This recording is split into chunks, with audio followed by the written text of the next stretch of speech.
Guys, okay, it's Tor here. Now this is it's a very simple thing to do, but you need to follow this very closely in terms of the order in which you do this. Now what we are doing is that we are connecting Co-Kinetic to other platforms using a tool called make.com. Now you can do this on a free subscription as long as you don't have any other scenarios running.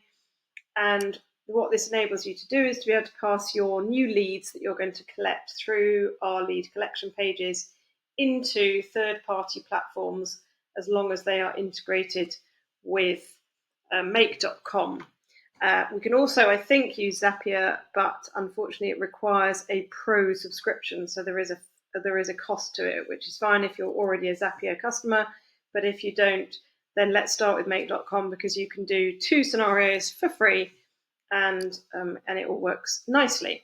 So let me show you what to do. We are in 2 areas in partly in make.com, so we're logged in there, and we are also under the profile area and the integrations area, and you will see a webhook URL here. So I'm just going to clear that out for a minute and just save that so that we're starting from scratch. I've been testing this just so that I'm ready to record this video, and my voice is slightly scratchy because it's a little bit late, and I've been doing this, doing quite a lot of work today.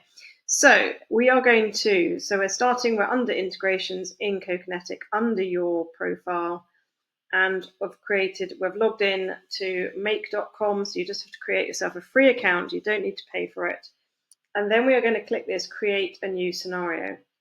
Now it's really important that you do this in the exact order that I'm going to show you, because it is very specific, the order that it needs to happen in.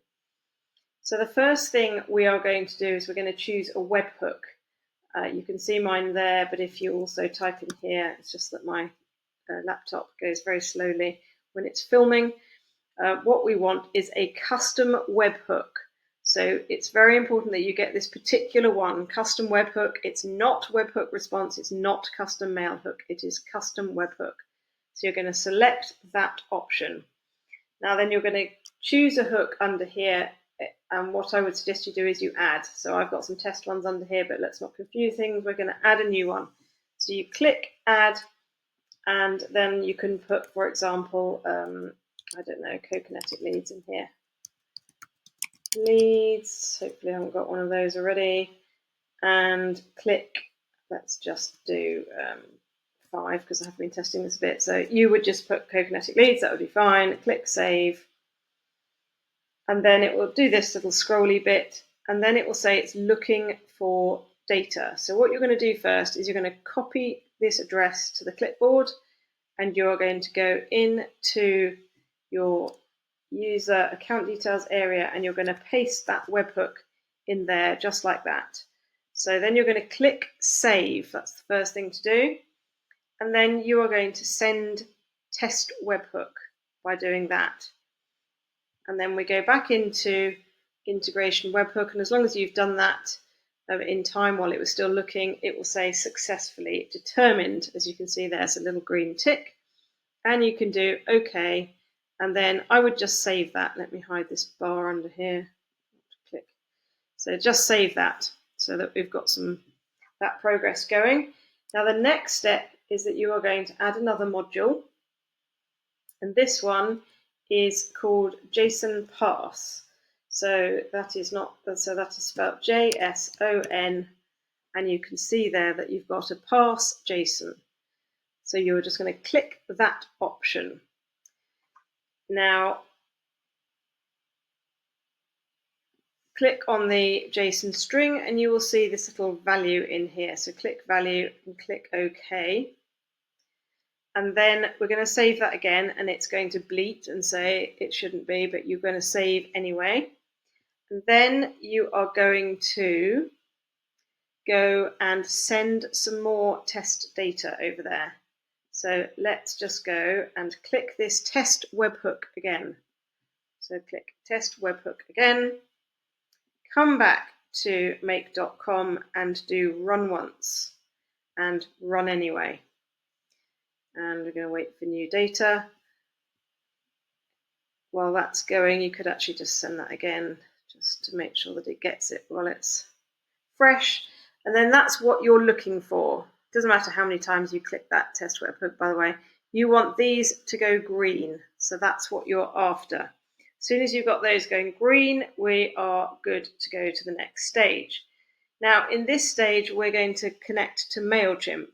Now, this is going to be different for every different email marketing platform that you use, but the principle will be the same. So we're going to do it for MailChimp, but obviously, if you use another email marketing system or another CRM that you want to send these leads into, these are your email leads that you're collecting in Co-Kinetic. This is how you can get them into any other system as long as that system has an integration with make.com.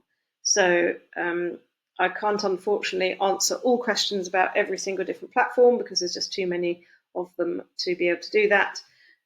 But this is how you would do it for MailChimp. So we are going to go and search for MailChimp, but this will work for lots and lots of other, you can see here, lots of mailer, email, there's so many, there's thousands and thousands and thousands of different platforms that integrate with make.com. So you will, there's a good chance you're going to be able to find your one there. Now, in terms of MailChimp, as you can see, it didn't have the add subscriber. That's what I'm wanting to do. I'm wanting to add and update a subscriber. So you have to click the more options, and then you get that add and update a subscriber. And then I have already connected my MailChimp in here, but if you hadn't, you would just go and add your MailChimp connection and it will just ask you to log in. I often suggest that you open it in another tab so that you've got it already open, because then quite often it gets picked up automatically here. Now I'm going to go and just choose my Co-Kinetic colleagues and friends list, which is where I want to post my new leads to. And it's going to do a bit of scrolly thinking about it. And then it's going to give me some list fields. So it's gone off to MailChimp and it's gone and picked up what the fields are. And then when I click in that first name box, you will see that there's some nice, you're looking for this purple text because it's coming from the previous module, the JSON parse module that we set up originally. So you want this text to be purple because that's the color for that little module. And you're just going to click on the property that you want to go in. So all you're doing here is essentially mapping the data that we've sent over to your other platform, your other email marketing platform. So then last name, we're going to pick that last name option. We're not collecting profession. The only things that we're collecting on your behalf through your lead collection page is a first name. We actually quite a lot of time don't have the last name. Sometimes we do. It depends what the form is. So you can put last name in there, but don't be concerned if it doesn't come across because it just means the form wasn't collecting that. Then the most important one, obviously, is your email address. So you don't need to worry about these things. These are all properties that have come from MailChimp in my MailChimp account. So let's just close all those. So we're looking for the email address. There's email address. So again, we go and click in there and we want to select email. That is the most important bit. And then these two little pieces are the tick boxes on the lead collection page, which says if they have opted in to receive advice resources or your news and offers. So I've got those contact preferences here. So I would just, actually, I'm not sure that I can map those to there anyway. Different platforms will have different options. But the main thing to get in is first name and email address mapped. And then you click OK. And then you go and save. So you click this little save hard drive disk, little floppy disk thing. And that is your webhook all set up. And then the last thing you want to do is turn that on. So you can say delete old data. So the newly activated scenario will process only new data. You can first process data in the webhook queue or delete it without processing. So I don't want to send that test data into MailChimp. So I'm just going to tell it to delete the old data. And then it's turned itself on and that is ready to go. So just to run through that, you set up your webhook, you go and copy the webhook that make.com gives you, and you pop it in here, you save it, you send some test data over, and then you add this little JSON parsing bit, and you send another piece of data over while that's looking, and then you finish off here. So if you just follow through bit by bit on the same way that I've done mine, you'll be off to the races in no time, and you'll be sending your data wherever you want to. Good luck, guys.